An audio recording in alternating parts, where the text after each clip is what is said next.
दोस्तों इस वीडियो में हमारे पास एक प्यारा सा सवाल है कि किसी त्रिभुज के तीनों कोनों का योग 180 डिग्री ही क्यों होता है। Why is the sum of the angles of a triangle 180 degree. बहुत ही प्यारा सा सवाल है और यह सवाल कमेंट में बार बार पूछा जा रहा था। मैंने सोचा कि नहीं, इस पर एक वीडियो तो बनना ही चाहिए। और हाँ, त्रिभुज से रिलेटेड एक वीडियो और मैंने बना रखा है, उसमें त्रिभुज का क्षेत्रफल, परिमाप आदि पर मैंने बेसिक बातें किया है, एकदम जीरो लेवल से बताया है। तो अगर उस वीडियो को आप नहीं देखे होंगे तो डिस्क्रिप्शन में आपको लिंक मिल जाएगा। ओके, तो चलिए आज के सवाल पर चलते हैं। देखिए, एक्चुअली यह एक सवाल नहीं है, यह है एक प्रमेय, थ्योरम है, जिसमें हमें प्रूव करना होता है कि किसी त्रिभुज के अंदर में तीनों कोण जो होते हैं वो तीनों कोण को यदि जोड़ते हैं तो 180 डिग्री होता है। प्रूव करना होता है, एक प्रकार का थ्योरम है। तो चलिए प्रूव करते हैं, लेकिन उसके पहले थोड़ा सा एक कॉन्सेप्ट आपको बता देते हैं। देखिए, यदि कोई दो समांतर रेखा, सपोज कीजिए यहाँ पर दो समांतर रेखा है, एक रेखा है L और दूसरा को हम मान लेते हैं M। क्या है M? ये है समांतर रेखाएं, यानी पैरेलल लाइंस। अब पैरेलल लाइंस क्या होता है? देखिए, पैरेलल लाइंस हम उस लाइन को कहते हैं जिसमें हर जगह जो दूरी होगा समान होगा। जैसे कि यहाँ से लेकर के यहाँ तक दूरी 10 मीटर है, तो यहाँ से लेकर के यहाँ तक का भी दूरी 10 मीटर होगा, यहाँ से लेकर के यहाँ तक का भी दूरी 10 मीटर ही होगा। हर जगह इसको आप बढ़ाते चलिए, कहीं भी एक दूसरे को प्रतिच्छेद नहीं करेगा और जितना भी दूरी रहेगा 10 मीटर ही रहेगा। मतलब हम एक एग्जाम्पल दिए, कुल मिलाकर के आपको ये समझना है कि इसको अगर हम लंबा भी कर दें तो कहीं भी एक दूसरे को प्रतिच्छेद नहीं करेगा। अगर थोड़ा सा भी तिरछा रह गया, एकदम थोड़ा सा, एक सूता भी अगर तिरछा रह गया तो कहीं ना कहीं वो जाकर मिल जाएगा और वह लाइन समांतर रेखा नहीं कहलाएगा, पैरेलल लाइन नहीं कहलाएगा। ओके, तो एकदम डिफरेंस जो है एकदम समान अंतर होना चाहिए। समांतर कहने का मतलब क्या चाहिए? समान अंतर, जैसे 10 मीटर 10 मीटर 10 मीटर, या फिर रहेगा 20 मीटर 20 मीटर 20 मीटर आदि आदि। ओके, अब देखिए यहाँ पर आपको क्या समझना है। यहाँ पर आपको ये समझना है, यदि दो समांतर रेखाएं को कोई एक रेखा काटती है, कोई एक रेखा काटती, जिसको हम लोग बोलते हैं तिर्यक छेदी रेखा या फिर ट्रांसवर्सल लाइन। ओके, तब होता क्या है, यहाँ पर बहुत सारी चीज को हमको समझना पड़ता है। यदि दो समांतर रेखा को कोई लाइन काटता है, प्रतिच्छेद करता है, तब होता क्या है, आप लोग तो एक सम्मुख कोण का नाम सुने होंगे कि आमने सामने का कोण बराबर होता है। जैसे कि ये वाला कोण इसके बराबर हो जाएगा। स्वाभाविक है कि यदि दो लाइन कटेगा तो ये वाला कोण इसके बराबर होता है, ये वाला कोण इसके बराबर होता है। ये सब आप जानते होंगे। यहाँ पर बेसिकली आपको समझना है संगत कोण के विषय में। जैसे कि यहाँ पर होता क्या है, ये वाला जो एंगल आपको दिख रहा है, ये वाला एंगल और ये वाला एंगल एकदम बराबर रहेगा, बराबर, जिसको हम लोग बोलते हैं अल्टरनेटिव इंटीरियर एंगल, यानी एकांतर अंतः कोण। अंदर का कोण है और अंदर में है, क्या है ये? अंदर में है। जितना कोण यहाँ रहेगा उतना ही कोण यहाँ पर बनेगा। अगर यहाँ पर सपोज कीजिए 60 डिग्री है तो यहाँ पर भी 60 डिग्री होगा। और साथ में ये भी, ये वाला जो कोण आपको दिख रहा है इसके बराबर होगा। सपोज कीजिए यदि ये वाला कोण 120 डिग्री है, कितना? 120 डिग्री, तो ये वाला भी कोण क्या होगा? 120 डिग्री होगा। स्वाभाविक है, अगर ये वाला 60 डिग्री रहेगा तो ये वाला 120 डिग्री होगा ही होगा, क्योंकि एक लाइन में कितना डिग्री का एंगल बनता है? 180 डिग्री का। तो 60 डिग्री प्लस 120 डिग्री कितना हो जाएगा? 180 डिग्री होगा। ये कंसेप्ट था जो आपको जानना था। और ये भी आपको जानना है कि ये वाला जो एंगल है इसके बराबर हो जाएगा। ये भी कितना डिग्री का होगा? 120 डिग्री का। जैसे कि ये वाला इसके बराबर है तो इसके वाला क्या हो जाएगा? ये सम्मुख कोण हो जाएगा। क्या हो जाएगा? सम्मुख कोण। तो ये भी इसके बराबर हो जाएगा। और ये भी कि अगर ये वाला कोण और ये वाला कोण बराबर है तो ये वाला कोण भी क्या होगा? 60 डिग्री होगा। हम एग्जाम्पल लेकर बता रहे हैं। अभी जो हम थ्योरम को प्रूव करने वाले हैं कि किसी त्रिभुज के तीनों कोणों का योग 180 डिग्री होता है, इसी चीज से वो चीज प्रूफ हो जाएगा। ओके, तो इसको क्या बोलते हैं? अगर अंदर अंदर में है तो उसको क्या बोलते हैं? अल्टरनेटिव इंटीरियर एंगल, यानी कि आंतरिक अंतः कोण।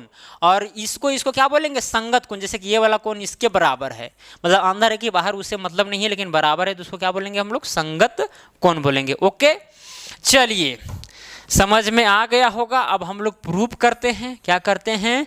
प्रूव करते हैं। सबसे पहले हमको एक बनाना पड़ेगा त्रिभुज। चलिए एक त्रिभुज हम बनाते हैं।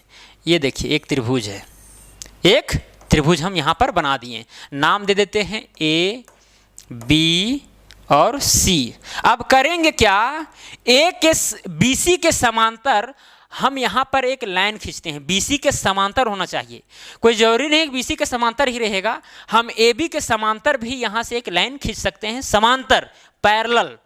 जैसे कि सपोज कीजिए यहाँ पर हम ऐसे करके ऐसे खींच देंगे। ओके, मान लेते हैं कि एक्स वाई है, क्या है, एक्स और वाई। ये वाला जो एक्स वाई लाइन जो है वो किसके समांतर है, BC के समांतर। मतलब कि इसको अगर इधर बढ़ाएंगे तो डिफरेंस क्या रहेगा, हर जगह सेम रहेगा। तो देखिए ये वाला लाइन और ये दोनों लाइन क्या पैरेलल है, तो ये वाला क्या हो जाएगा, तिर्यक छेदी रेखा हो जाएगा, तिर्यक छेदी रेखा हो जाएगा। और हम जानते हैं कि तिर्यक छेदी रेखा कौन कौन सा प्रॉपर्टी लागू करता है। ये वाला जितना भी कोण रहेगा ये वाला इसके बराबर हो जाएगा, सिंपल बात है। यानी कि अल्टरनेटिव इंटीरियर एंगल, जिसको हिंदी में बोलते हैं आंतरिक अंतः कोण। तो ये वाला कोण और ये वाला कोण क्या हो जाएगा, बराबर हो जाएगा। यानी कि सपोज कीजिए अगर यहाँ पर कोण B है तो यहाँ पर भी क्या हो जाएगा, कोण B हो जाएगा, सिंपल सी बात है। ओके, अब यहाँ पर कोण C अगर है, यहाँ पर कोण C है तो ये वाला भी क्या हो जाएगा, कोण C हो जाएगा। क्यों, क्योंकि ये लाइन और ये लाइन समांतर है, तो ये वाला जो आपको दिख रहा है रेखा वो काम करेगा किस तरह से, तिर्यक छेदी रेखा की तरह काम करेगा, यानी ट्रांसवर्सल लाइन की तरह व्यवहार करेगा। तो जहाँ यहाँ पर जितना एंगल बनेगा उतना एंगल यहाँ पर बनेगा। जैसे कि यहाँ पर कोण C बन रहा है, मान रहे हैं कोण C बन रहा है, तो यहाँ पर भी क्या हो जाएगा, कोण C हो जाएगा। और ये जो A यहाँ पर दिखाया गया था वो त्रिभुज का एक बिंदु यानी शीर्ष को दिखाया था। तो यहाँ पर सपोज कीजिए कि कोण A है। अब देखिए, अब यहाँ पर एक चीज तो आप जानते ही हैं कि कोई रेखा में कितना डिग्री का एंगल बनता है। अगर इसको हम पूरा मिला देंगे तो कितना डिग्री का एंगल बनेगा, 180 डिग्री का। यानी कि कोण B प्लस कोण A प्लस कोण C बराबर में कितना आना चाहिए, 180 डिग्री आना चाहिए। ये अब जानते हैं, हर कोई जानता है। पूरा में तो बनता है 360 डिग्री।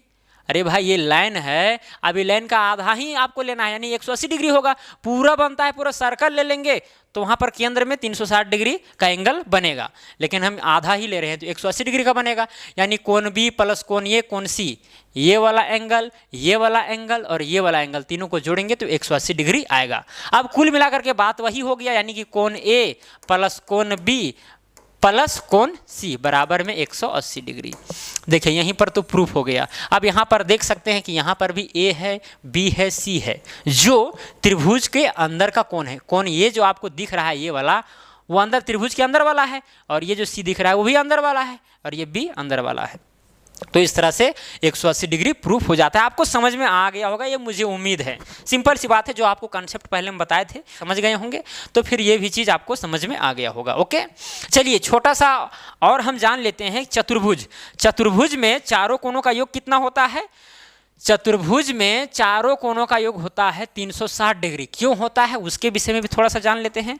सपोज कीजिए एक है चतुर्भुज, ये है चतुर्भुज,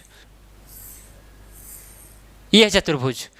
अब चतुर्भुज के चारों कोणों का योग A B C D, यानी कोण A प्लस कोण B प्लस कोण C प्लस कोण D बराबर में 360 डिग्री क्यों होता है। इसको आप दो त्रिभुज में बदल दें। आपको पता है कि एक त्रिभुज के तीनों कोणों का योग, जैसे कि A D B, तीनों कोणों का योग कितना होगा, 180 डिग्री होगा। अब इस त्रिभुज में तीनों कोणों का योग कितना होगा, 180 डिग्री होगा। तो टोटल इस चतुर्भुज का सभी कोणों का योग कितना हो जाएगा, 180 डिग्री प्लस में 180 डिग्री, तो कितना हो जाएगा, 360 डिग्री। इसीलिए किसी चतुर्भुज के सभी कोणों का योग कितना होता है, 360 डिग्री होता है। ये भी आपको समझ में आ गया होगा। ये जो लाइन खींचे हैं अपने से खींचे हैं ताकि दो त्रिभुज बन जाए, और हमको पता है कि त्रिभुज के तीनों कोणों का योग 180 डिग्री होता है, जो हम कहाँ पर प्रयोग किए थे, हम पीछे प्रयोग किए थे, आपको हम प्रूव करके बताए थे, है कि नहीं। तो वीडियो अच्छा जरूर लगा होगा, अगर अच्छा लगा होगा तो वीडियो को लाइक जरूर कीजिएगा। तो चलिए आज के लिए इतना ही। जय हिंद, जय भारत।